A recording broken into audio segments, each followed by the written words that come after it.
Welcome back. This is Mr. Hassan's Maths channel, and I'm now answering question number 4 from the paper 4 of the specimen paper B for the 0580 new IGCSE syllabus from 2025. This question, the whole of number 4 is all about algebra. Part A is about simplifying algebraic expressions and fractions, and second part B is about solving some equation. In an equation. So 4A part 1, very simple. Simplify this algebraic expression. So here we have to combine the like terms. Okay, when you're adding and subtracting algebraic terms, then we can add and subtract. We can basically combine together only the terms which are like terms, and like terms are those terms which have exactly the same letter and the same power. Okay, so here we have 5x squared and minus 1x squared.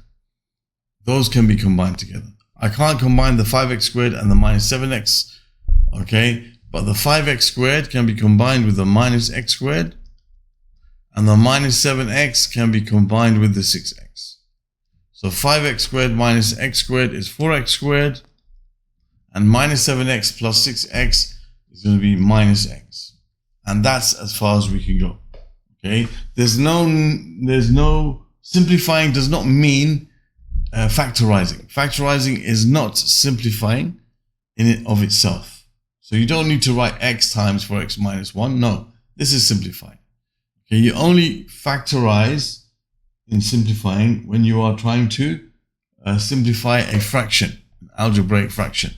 Then you factorize the numerator and denominator to see if there's any common factors, and then you can cancel those factors out. Otherwise, factorizing does not constitute simplifying by itself. So this is fine. Now, part 2, we have to divide these two fractions. Now, many students, when it comes to algebra, suddenly, the maths knowledge they have goes out of the window and they get all flustered and confused because of these letters. But the way I divide just two normal numerical fractions and the way I divide algebraic fractions is exactly the same process we go through. The first thing we do is we leave the first fraction as it is, and then we change the sign from division to multiplication, and we write the fraction as its reciprocal. Basically, the numerator and denominator switch places. That's a fraction after the division sign. So the first fraction stays as it is, keep, as you know from your primary school, and then you change the sign, that's KC, and then you flip the fraction after the division sign, okay, so KCF. Now what we can do is, and this is the way I like to do it, so you got 4x times 9y over 3y times 2a. Okay, so anything that's common can cancel out. All right, we could do this with that calculator because you're gonna get 36 over 6, which is 6. Or you can cancel out straight away here. So 3 and the 9 cancel out, giving you 3, 2, and the 4 cancel out, giving you 2. So that gives you 3 and 2. And the y and the y cancel out. So you're left with 6x over a. 6x over a. Okay, so the y's cancel out of 6x over a. So the y's have cancelled out. We've got 6x over a. That's fine. So there's the answer to question part 2. Now for part B, this is about solving a linear equation. Okay, so this is pretty simple. Basically, we have to solve for x. What we can do here is we can free the x from the brackets.